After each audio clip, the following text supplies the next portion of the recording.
तीन चीजें हमारे यहाँ सनातन धर्म में बड़ी विचित्र बताई है, उसका स्मरण होना चाहिए। नारी जब मांग में सिंदूर भरे उस समय दर्पण के सामने केवल नारी हो, कोई दूसरा नारी को मांग में सिंदूर भरता हुआ ना देखे।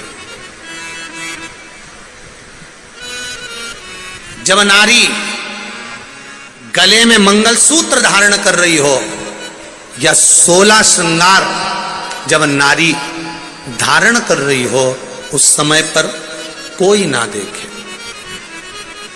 नारी का जो श्रृंगार है,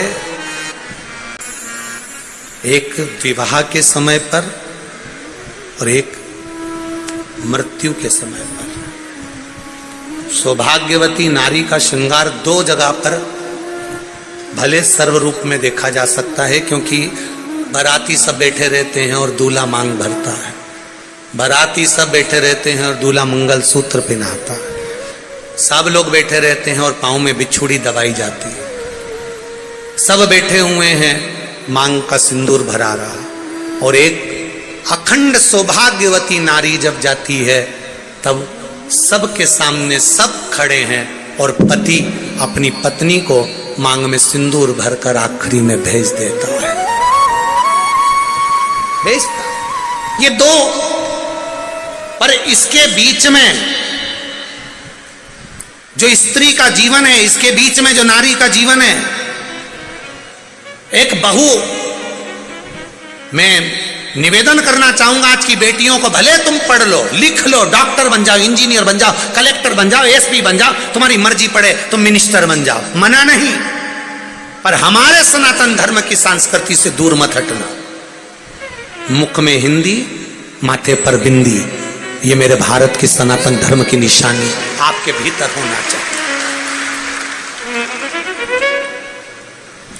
एक विवाह, एक मृत्यु और उसके बीच का जो समय होता है, उसमें नारी जब भी अपने मांग में सिंदूर भरती है, अपना 16 श्रृंगार करती है, तब नारी को अकेले में अपने कमरे में, अपने भवन में श्रृंगार करना चाहिए।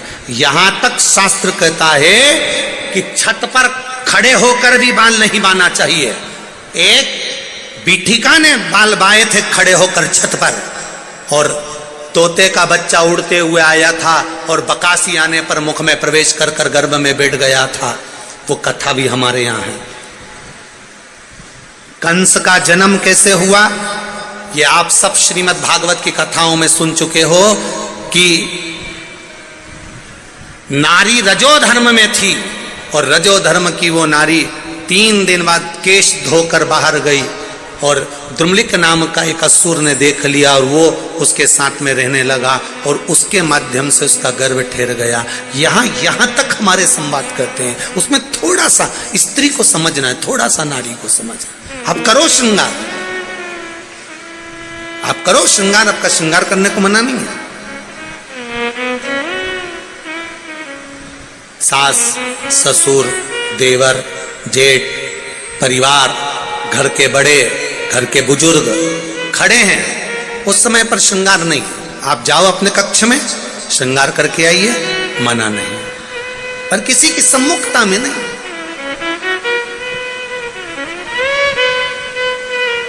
कितनी कितनी मर्यादा मेरे भारत की भूमि की रही है। इतना इतना पल्लू मेरे भारत भूमि की माताएं करती आई हैं, और अभी भी पूरे बेटमा में और इधर आसपास के क्षेत्र में आप जाकर देखिए, मेरे मालवा क्षेत्र में आज भी इतना पल्लू, और उम्र हो गई 75 साल 80 साल, तो भी डोकरी इतना पल्लू करके चले। अब बताओ, इससे कहो कि कौन देख रही है, अरे लेन देते तुरंत इतना पल्लू। वो तो धीरे धीरे पल्लू इधर आया, फिर इधर आया,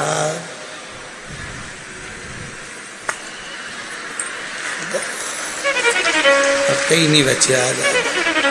अब तो बहू में इतना पल्लू के बार 2 बाल रहती है, एक बार शादी करके आती है तब, क्योंकि मुंह दिखाई में सोने की रकम मिले, और एक बार बहू इतना पल्लू जब रहती है जब घर में कोई डोकरा डोकरी बुढ़ा बुढ़ी मरे तब, क्योंकि आंख में आंसू एक भी नहीं आए, बस अंदर जबरदस्ती चिल्लाए।